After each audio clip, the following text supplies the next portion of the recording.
Welcome to the Great Detectives of Old Time Radio. From Boise, Idaho, this is your host, Adam Graham. If you have a comment, email it to me, box13@greatdetectives.net. Follow us on Twitter at Radio Detectives, and check us out on Instagram, instagram.com/greatdetectives. If you're enjoying the podcast, please follow us using your favorite podcast software. Today's program is brought to you in part by the financial support of our listeners. You can support the show on a one-time basis at support.greatdetectives.net, and you can also become one of our ongoing Patreon supporters for as little as $2 per month at patreon.greatdetectives.net. And I want to thank Stephen for becoming our latest Patreon supporter at the Detective Sergeant level of $7.14 or more per month. Thank you so much for your support, Stephen. But now it is time for us to get into this week's episode of The Adventures of the Falcon. The original air date, March 18th, 1951, and the title is The Case of the Witty Widow.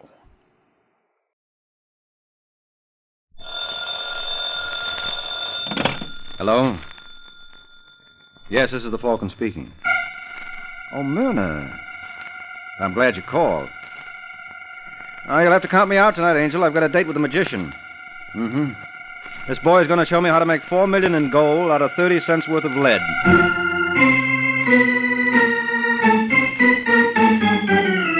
This is Ed Hurley, friends, inviting you on behalf of the Kraft Foods Company to listen to The Adventures of the Falcon, starring Les Damon. You met the Falcon first in his best-selling novels, and you saw him in his thrilling motion picture series. Now, join him on the air when the Falcon solves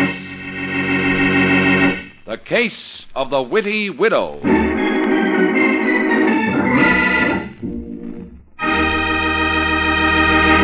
Before we join the Falcon in his latest adventure, I'd like to tell you folks about Kraft's Golden Velveeta. Velveeta is such good eating. Just taste that grand, rich, yet mild cheddar cheese flavor. And Velveeta is so good for you. It's rich in important food values from milk, and it's digestible. Velveeta is as digestible as milk itself. For swell-tasting snacks, for good, hearty sandwiches, for thrifty, easy hot dishes, it's smart to keep stocked with Velveeta. Get it tomorrow in the handy half-pound package or in the economical 2-pound loaf. The pasteurized processed cheese food of top quality, Velveeta is made only by Kraft.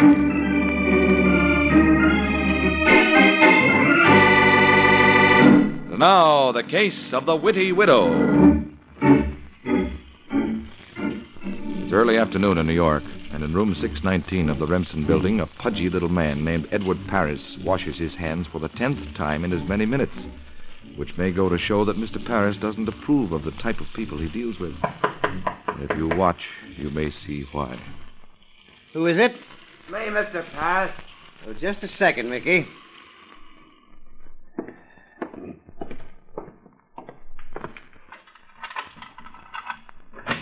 Come in. Thanks. What you locking it for? My doctor warned me to stay out of drafts. Oh, what good is locking? It's a new school of thought. Sit down. Mickey, have you been behaving yourself? You know me. Yes, that's why I asked. I haven't touched a drop in months. You know what I mean? Stick out your hands. See? Steady as a rock. When was the last time they ran you in? In November. That's when I took the cure. You don't have to worry, Mr. Paris. I realize I can't handle the stuff, so I just don't take that first drink. You know what I mean? I hope so, Mickey. How would you like to make yourself $500? Would I? Take a look at this picture. Well, I'm glad to see you're a lover of beauty. You recognize her? Well, her face is kind of familiar. That's Mrs. Laura Davis. Laura Davis. Her first husband was John Nichols. Oh, sure. He owned half the real estate in New York, and then when he croaked, he left her a bundle. That's right. Now, she's married now to a man named Austin Davis. They live at the Marlborough. Have you got that? I got it. You're to go up and see her tonight and give her this envelope. What's in here? Well, that's none of your business. Just see that Mrs. Davis gets it and nobody else. She'd give you $25,000. What? Don't get any ideas, Mickey. Just bring the money here.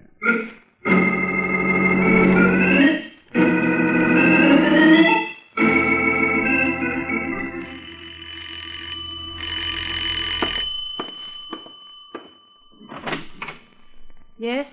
Hello, Mrs. Davis. Who are you? Mickey Slater. I don't think I know anyone by that name. Think what you've been missing. I got something for you. Know what I mean? Oh, yes. Come in. Thanks. Hey, this is quite a layout. I'd ask you to sit down, but I don't think you'll be staying long. Oh, I'm in no hurry, Mrs. Davis. Unfortunately, I am. May I have the envelope? Sure. Well, Ain't you forgetting something? what do you mean? I was supposed to pick up something from you, sort of tit for tat, you know what I mean? Get away from that desk. I just wanted to get the briefcase. Money in there? Would you like to count it? No, I'll take your word for it. Laura, The name is Mrs. Davis. I'm a pretty familiar type guy, you know what I mean? I wouldn't advise you to get too familiar. May I have your envelope now? You bet your life. Fair exchange is no robbery, I always say. Well, as long as you've got it set, I don't see any reason to detain you. I'm sorry you feel that way, Laura. We can't help the way we feel, can we? Guess not. It's been delightful talking to you, Mickey, but I wouldn't care to play the scene over again. Next time, someone might blow up in their lines. Know what I mean?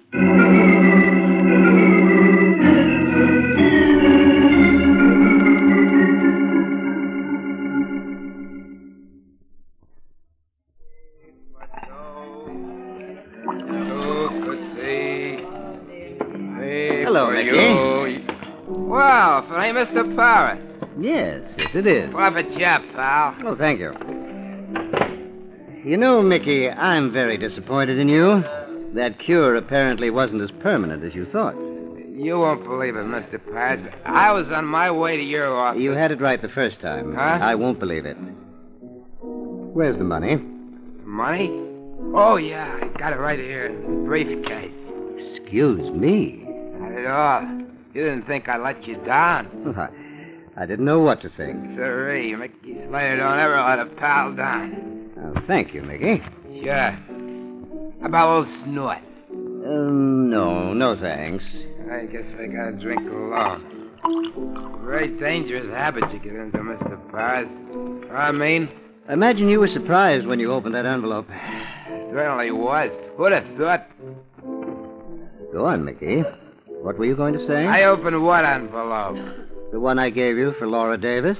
You got rocks in your head. That's the liquor talking. Look, I said I didn't open no envelope. You don't believe me, you know what you can do. No, I don't, Mickey, but I'll give it some thought. I'm sure you'll excuse me if I go home now and meditate.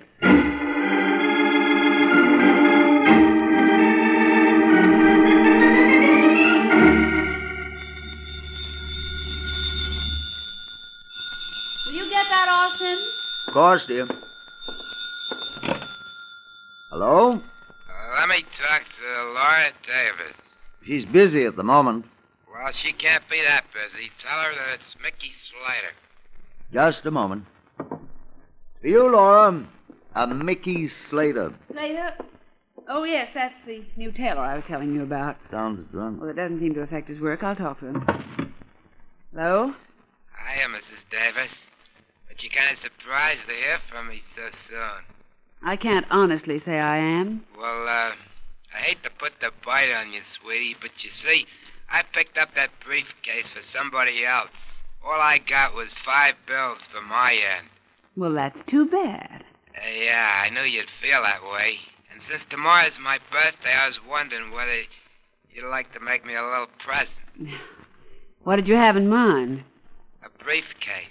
Just like the one I got from you tonight. I say just like the one. You know what I mean? I know what you mean, but I wouldn't count on it. You wouldn't disappoint me on my birthday, would you? I got a room at the Pembroke, and I'll be receiving all day tomorrow. If that's all you've got to say, That's Slater... all I gotta say. Be seeing you, honey. What's the trouble, darling? What? Something bothering you? Nothing I can't handle, Austin. Would you get my coat, darling? I have to run out for a little while.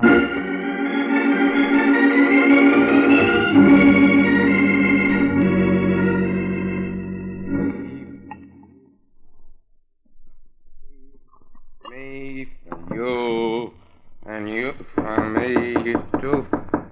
Who's that? I said, who's that? I think it's smart, huh? Show you. I get up pretty early in the morning to put one over on Mickey Slater. All right, what did you... See, I did...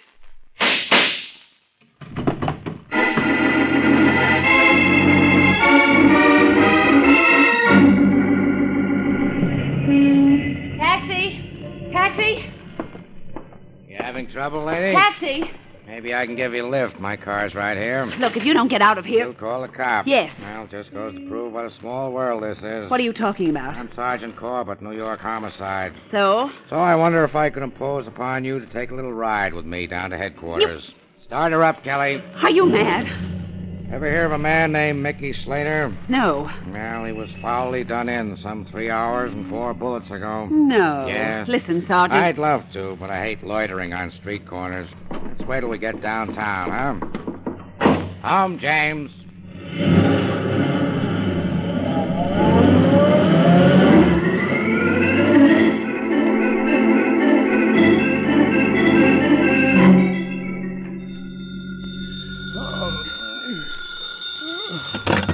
Hello. Is your radio on, sir? What? What program are you listening to? Who is this? Ah, you know, Mike. You're just trying to pad your part. Oh, listen, Sergeant. Do you realize it's 4 o'clock in the morning? You're slow. It's 5 after. What do you want? Me? Not a thing, but we're holding a little lady who's in dire need of your services. Her name is Laura Davis. Never heard of her. She's John Nichols' widow. The real estate king? Yeah, she'll pay plenty. What's she alleged to have done? That's what I love about you, Mike. You're so proper. What she alleged to have done, there's nothing alleged about it. She killed a boy named Mickey Slater. I don't believe it. You don't know the woman, you don't know the victim, but you don't believe it. What does it take to convince you, anyhow? A lot more than you can offer, Sergeant. Tell Mrs. Davis I'm on my way.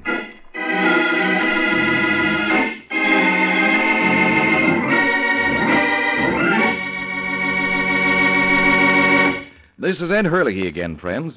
Well, it looks like Mike won't be convinced by Sergeant Corbett. No, he wants to find out for himself, and that's a good idea.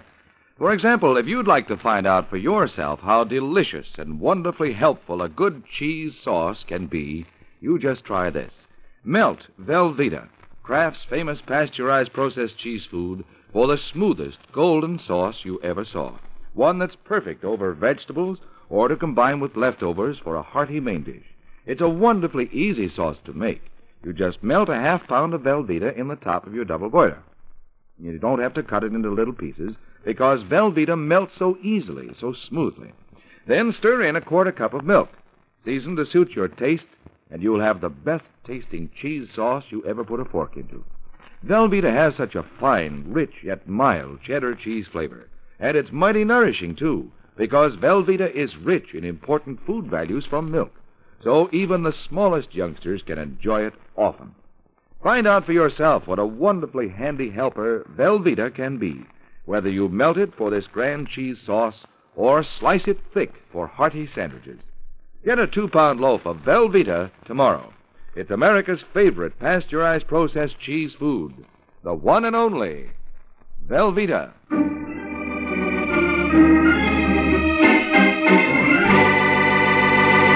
Now, back to the adventures of the Falcon. 20 minutes have passed since Sergeant Corbett phoned Mike to give him the business. And now, down at police headquarters, we find Sergeant Corbett making like Emily Post. Mrs. Davis, may I present Mike Waring, otherwise known as the Falcon, the nemesis of the underworld. You mean that he... Ain't it disgusting? Just ignore him, Mrs. Davis. His mother was frightened by Joe Miller. Yes, I can believe it. How soon can you get me out of here? Well, there are certain minor technicalities we have to observe. You see, the police believe you killed Mickey Slater. That's ridiculous. Yes, well, we both know that, but go fight City Hall. How well did you know him, anyway? I didn't know him at all. And what were you doing at his hotel? He said I was there. The desk clerk, for one. All right, I lied. Nice of you to admit it. I can hardly do anything else, Sergeant. I was at the Pembroke. But? When I got there, Mickey was dead. What did you want with him, anyway? I'd rather not go into that. Well, you don't have any choice, Laura. Well, couldn't we... Oh, yes, we certainly could. Sergeant, do you think you could arrange for us to have a little privacy? How little? Oh, will you stop being such a character? Okay, you don't have to push. If you want anything, folks, just ring. We pride ourselves on our service. All right, Mrs. Davis, now let's have it. Where do you want me to start? Right from the top of the page. I only met Slater once. When? Last night. He was blackmailing me. Successfully? I paid him $25,000. Well, he must have known where the body was buried. What did he have on you, anyway? That has no bearing on this. I'm not so sure. I am. I told him I didn't care to repeat the performance. And when he called you back later? How did you know that? It figured. Well, I went over to the Pembroke to see him. When I got there, he was dead. How could you tell? There were several little holes in him, and they didn't look like they were made by moths. You're a pretty cold proposition, aren't you? Would you rather have me act hysterical? I might be able to manage it. Yes, I bet you could. Who do you think killed Slater? I have no idea. You think there are others in this blackmail plot with him? I don't know. Well, you're a great help. What does your husband have to say about this? Austin? If that's his name. He knows nothing about it. You never can tell.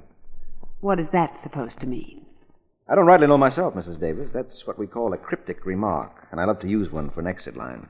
But don't go away, Angel. I may be back. I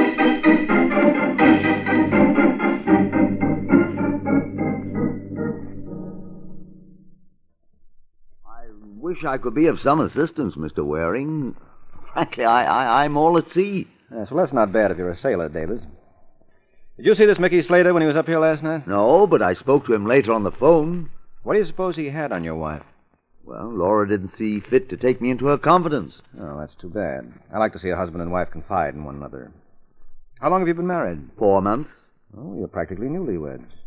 How did you meet, anyway? It was at her husband's funeral. You mean old John Nichols? Yes, I was covering it for my paper.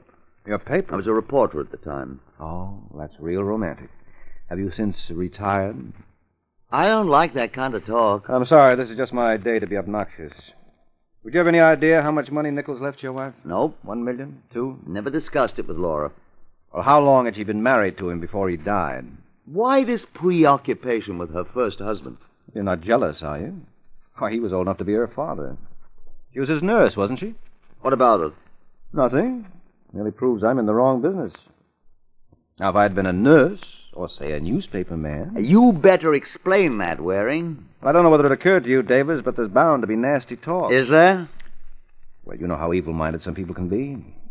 Your wife's a very wealthy girl, and if anything were to happen to her, like going to the chair, for example... Get out. Did I say something wrong? Are you going to get out of here? Otherwise, I suppose you'll throw me out? Don't you think I can? Well, let me feel your biceps. Look, Mr. Waring. Okay, Davis, I'm convinced. But you wouldn't act so tough if I brought along my muscles. I'll be back after I get them out of my other suit.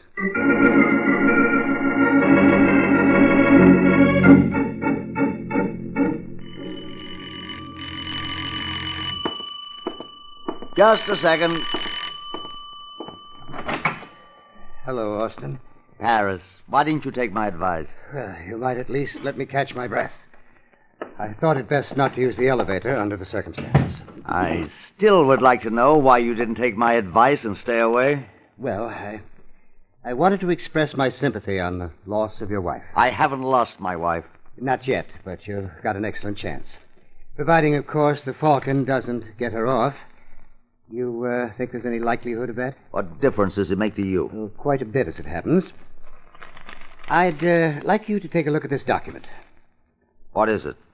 A little agreement between one Edward Paris, hereinafter referred to as the party of the first part, and Austin Davis, hereinafter referred to as the party of the second part. And what does the party of the first part want with the party of the second part? A half interest in Laura's estate. A half interest in Laura's estate? Well, she will leave a sizable one when she goes to the chair. You're kidding, of course. About the estate or about the agreement? About the agreement. Oh, no, Austin.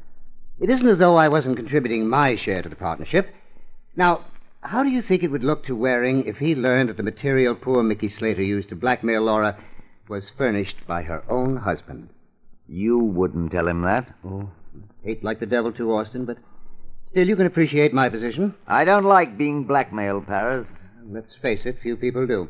But then there's nothing you can do about it. You think so? No. Why, you fat tub of lard. Did you really believe you could shake me down? No. I know you're a sick man, but you're going to be a lot sicker. No.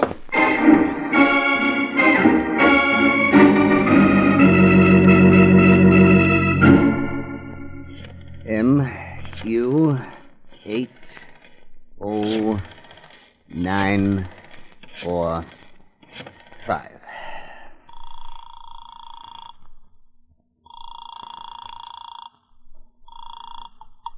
Hello?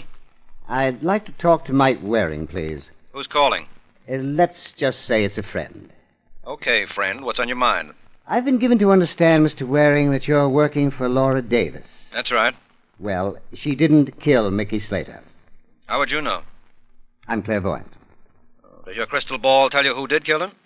Have you met her husband, Austin Davis, yet? Mm-hmm. I think you might well see him again. Not with what you've given me. Mrs. Davis was being blackmailed. So? So, she paid Slater a sizable sum of money. I think you can draw some conclusion from that. Mickey must have had the goods on her. Now we're getting to it. Where did the goods come from? You tell me. You're the one with the crystal ball. Well, who would be in the best position to find something around her apartment that would, as you detectives say, tend to incriminate her? Her husband? I think that's a perfectly natural assumption. So it's your idea Austin gave this material to Slater? Yes. Well, there has to be a third party in a deal like this. I suppose that's where you came in. Oh, you're mistaken, Mr. Waring. I doubt it. But in any event, you've been a great help, friend. I wish you'd leave your name. I couldn't think of it. Well, I just meant Mrs. Davis might want to reward you. Well, that's all right. I'll get mine in some other way. Hello? Hello? Hey, what's going on?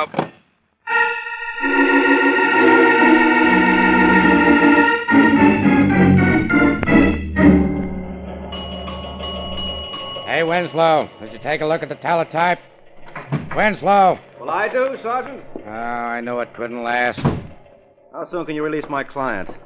What did you say? How soon can you release my client? You're repeating yourself. Listen, you idiot. Suppose I told you there's been another murder. Anyone I know? I was talking to a tipster on the phone, and right in the middle There of was it... a shot and the line went dead. That's right. I'm pretty good, too, in my own little way. Look, can't you get it through your thick skull? I'm not kidding. Neither am I. You shouldn't jump to conclusions, Mike. First of all, your tipster wasn't killed.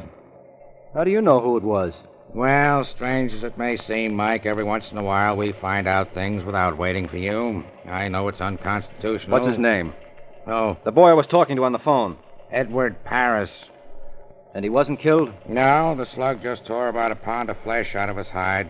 But he has another 220 left. Who does Paris say shot him? Claims he doesn't know. Well, he's lying. He was working with Austin Davis to shake down Laura. Slater was the boy who made the actual contact. Then it's your theory... That Davis killed Mickey for going into business on his own. A very interesting hypothesis. Of course, there's only one thing wrong with it. Oh, show me where. Mickey was killed at 9:25 Thursday night. So? So, at that time, Davis was 30 miles away and in the company of Supreme Court Justice Leonard Marsh. He wasn't. You're not going to let a little thing like that throw you? I'm sure you can explain it away. Let me know when you work it out.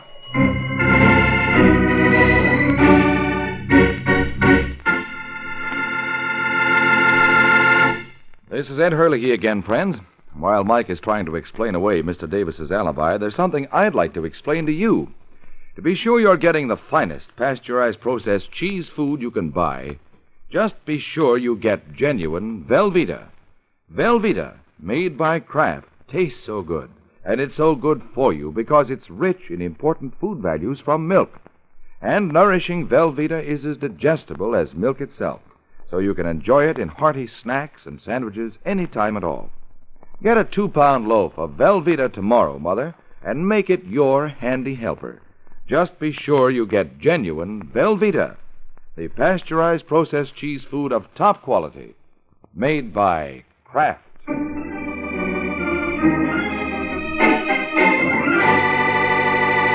Now, back to the adventures of the Falcon. Just a few seconds have passed since Sergeant Corbett exploded Mike's pet theory. And now down at headquarters, the Falcon tries once again. Listen, Sergeant, are you sure you got your figures straight? I told you before, yes. I checked it a dozen times. Austin Davis was with Judge Marsh. Where's Paris now? Where it's always been, in France. Oh. Pretty bad, isn't it? Yes, it is. Where is he? Memorial Hospital. What do you think of him as our murderer? Not much. He had motive. But no opportunity. When Mickey was killed, Paris was in the company of 4 respectable witnesses. Where? In Jersey. And Davis was with Judge Marsh? Yes. That doesn't make sense. How can one man be in 2 places at the same time? Wait a minute. Hold on to your hats, folks. Here we go again. Believe me, Sergeant, I see it all now. I've got to talk to my client. Laura holds the answer to the whole riddle. What riddle? Of who killed Slater. And with her help, we can wrap this up in 2 minutes. Now, hold it, Mike. Look, if you're going to argue, it may take 5. Now, shut your trap and let's go.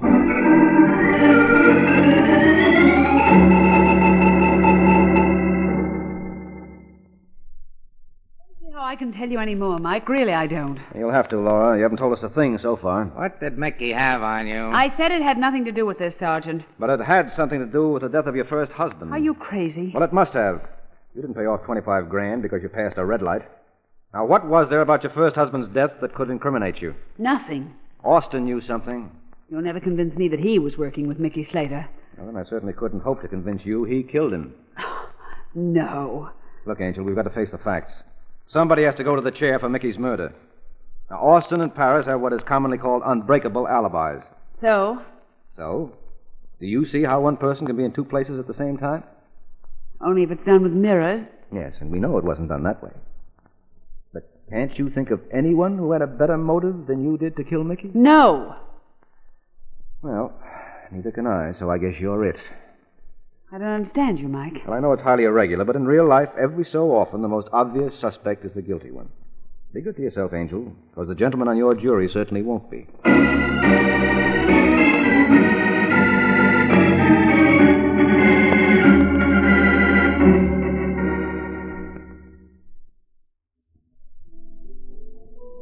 I hope you've got a good sharp knife there, Mike. Why? Because you're going to eat crow, a double portion. Oh, all right, Sergeant, so I was wrong.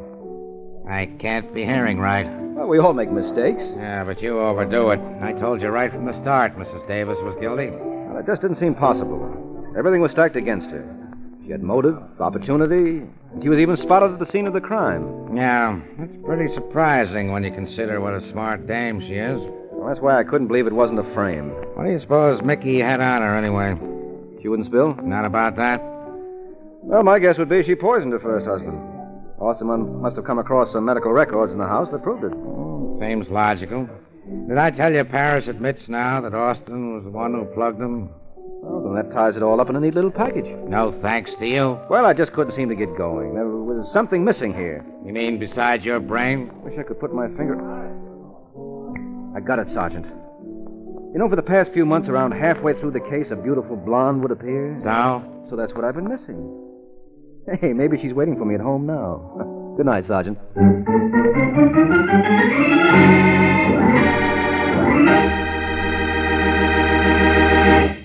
Friends, for sheer candy enjoyment, there's nothing quite like Kraft Dairy Fresh Caramels. Because Kraft caramels are made from a special process that took years to develop, and they have plenty of nourishing milk in them, too. As a result, Kraft caramels have a wonderful caramel flavor, and they're real chewy soft, just right for you. So next time you're at the grocery store, get a big, thrifty pound bag of wholesome, tasty Kraft caramels, enough for the whole family to enjoy. And say, you boys and girls can get a 6-piece bar of Kraft caramels at your favorite candy counter. And now here's the good news. The price of the bar is still 5 cents. Imagine that. You can still get a bar of fine candy for a nickel, even in times like these. So be sure to get Kraft Dairy Fresh Caramels.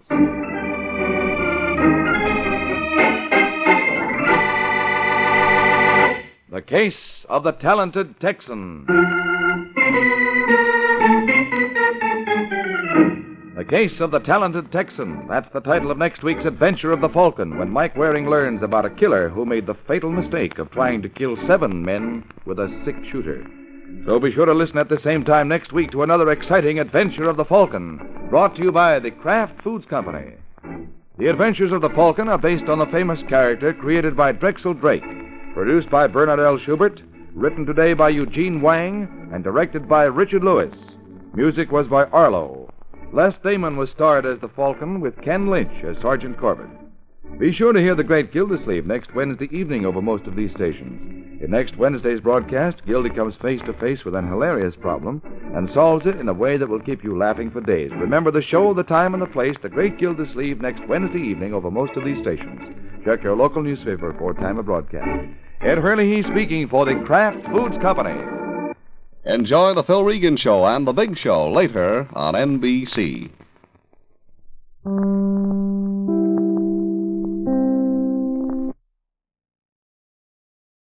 Welcome back. This is one of those let's take a shot at the way typical detective stories go episodes, which I can appreciate. But it's a little annoying that the Falcon hardly does anything, and in fact, very little happens in terms of actually investigating the crime. But I guess that's the point. The Falcon's a clever guy, but he's not a magician.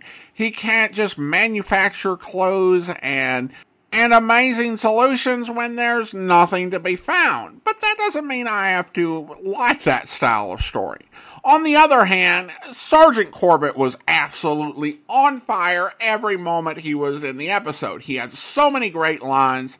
He was hilarious. I don't know if I like him being this smug as he was at the end, but I guess it was earned. All right, listener comments and feedback, and we have a couple of comments from YouTube. Sandra writing, great show, thank you. And Betsy just writing a simple thank you. Well, thank you so much. Appreciate you commenting on YouTube. Well, now I want to go ahead and thank our Patreon supporter of the day, and I want to thank Mike. Mike's been one of our Patreon supporters since March 2023, currently supporting the podcast at the Shamus level of $4 or more per month. Thank you so much for your support, Mike. And that will actually do it for today. If you're enjoying the podcast, please follow us using your favorite podcast software. And if you're enjoying the podcast on YouTube, be sure to like the video, subscribe to the channel, and mark the notification bell. All those great things that help YouTube channels to grow. We will be back next Monday with another adventure of the Falcon, but join us back here tomorrow for Bulldog Drummond, where... The gate guard. Okay, Inspector. Thanks. Right ahead, Drummond. Which is Monty Blair's cell, Inspector? The last one on the right. Oh, this must be the slack season for murder, sir. All the cells are unoccupied. Here we are. Why, he's asleep, sir. There, wake up. Wake up. Open up, guard. Guard, open the door from this control panel. Oh, I see. Blair, wake up. I'll get him up. Come here, you. No, wait, Inspector. What is it? Look at him from this side. Good heavens, sir. There's a knife in his chest. Yes. Some self-appointed executioner got here before us. Monty Blair is... I hope you'll be with us then. In the meantime, send your comments to box13 at greatdetectives.net. Follow us on Twitter at Radio Detectives and check us out on Instagram, instagram.com/greatdetectives. From Boise, Idaho, this is your host, Adam Graham, signing off.